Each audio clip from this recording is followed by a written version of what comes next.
আমার প্রার্থনা শোনো 25শে বৈশাখ।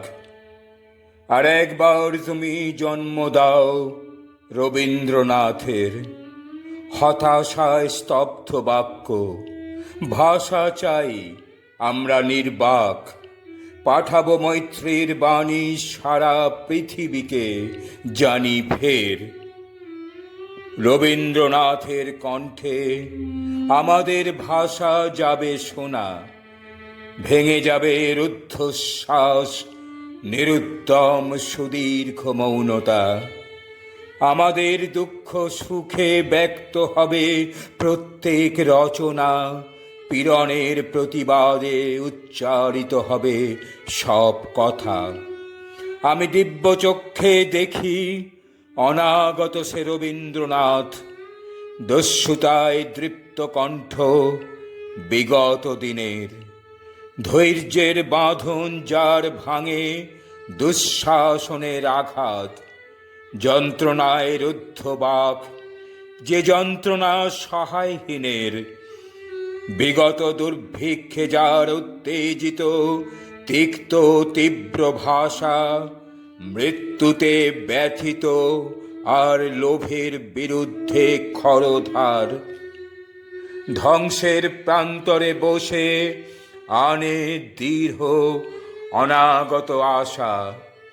তাঁর জন্ম অনিবার্য, তাকে ফিরে পাবই আবার। রবীন্দ্রনাথের সেই ভুলে যাওয়া বাণী অকস্মাৎ করে কানাকানি। দামামা ওই বাজে, দিন বদলের পালা এলো ঝোড়ো যুগের মাঝে।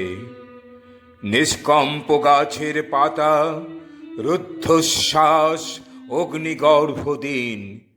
বিস্ফারিত দৃষ্টি মেলে এ আকাশ, গতিরুদ্ধ বায়ু।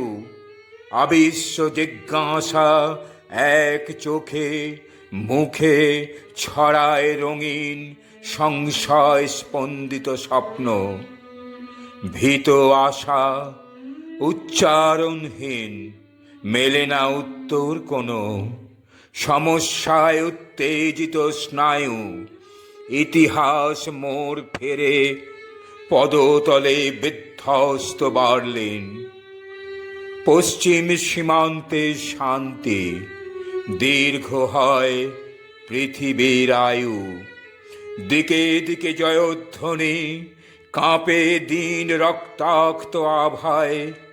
রাম রাবণের যুদ্ধে বিক্ষত এ ভারত জটায়ু। মৃত প্রায়, যুদ্ধাহত, পীড়নে দুর্ভিক্ষে মৌন মুখ। পূর্বাঞ্চল দীপ্ত করে বিশ্বজন সমৃদ্ধ সভায় রবীন্দ্রনাথের বাণী তার দাবি ঘোষণা করুক। এবারে নতুন রূপে দেখা দিক রবীন্দ্র ঠাকুর। বিপ্লবের স্বপ্ন চোখে, কণ্ঠে গণসঙ্গীতের সুর। জনতার পাশে পাশে উজ্জ্বল পতাকা নিয়ে হাতে চলুক নিন্দাকে ঠেলে, গ্লানি মুছে আঘাতে আঘাতে। যদিও সে অনাগত, তবু যেন শুনি তার ডাক। আমাদেরই মাঝে তাকে জন্ম দাও 25শে বৈশাখ।